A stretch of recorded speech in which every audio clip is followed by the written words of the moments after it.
کیسا ہے نور چھایا مدنی مذاکرے میں، کیسا ہے نور چھایا مدنی مذاکرے میں، ہر دل ہے جگمگایا مدنی مذاکرے نانا جان مجھے آپ میں پیار کر رہے ہیں۔ میں بہت پیار کرتا ہوں آپ کو۔ میں، کیسا ہے نور چھایا۔ السلام علیکم عرفان بھائی، کیسے ہیں آپ؟ وعلیکم السلام، آپ کیسے ہیں؟ الحمدللہ میں ٹھیک ہوں۔ عرفان بھائی کیا بات ہے، آپ اتنا اپسیٹ کیوں ہیں؟ سب خیریت تو ہے نا؟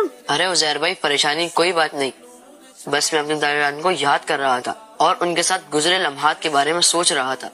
او آپ کے دادا جان، اللہ پاک ان کی مغفرت فرمائے، آمین۔ ویسے عرفان بھائی دادا جان کی بات ہی کچھ اور ہوتی ہے، دادا جان کا پیار، دادا جان کی محبت، دادا جان کی شفقت، اور وہ بچے تو بہت خوش نصیب ہیں جن کے دادا جان زندہ ہیں اور وہ ان کا خیال بھی رکھتے ہیں، ان کو پریشان نہیں کرتے، ان کی ہر بات مانتے ہیں اور ان کا احترام کرتے ہیں۔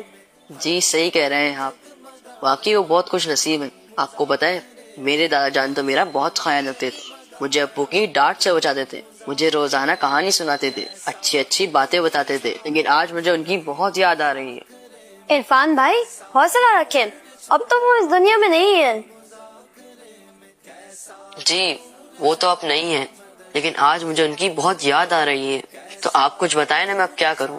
عرفان بھائی اس حوالے سے میں آپ کی کچھ مدد نہیں کر سکتا، لیکن ہاں ایک شخصیت ہے جو آپ کو بتا سکتے ہیں، اور وہ ہے امیر اہل سنت دامت برکاتہ العالیہ۔ یہ آپ نے اچھا مشورہ دیا ہے، چلے امیر علیہ سنت سے ہی پوچھتے ہیں۔ پیارے امیر علیہ سنت، یہ ارشاد فرمائیے کہ جن بچوں کے دادا جان انتقال کر جائیں اور پھر ان کی بہت یاد آ رہی ہو تو پھر کیا کرنا چاہیے؟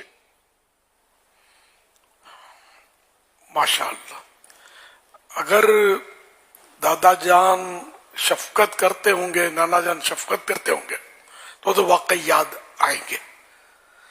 شفقت کریں گے تو کچھ کھانے کی چیزیں دیں گے، تو کھلونے دیتے ہوں گے، تو ایسے دادا جان بھلے لگتے ہیں۔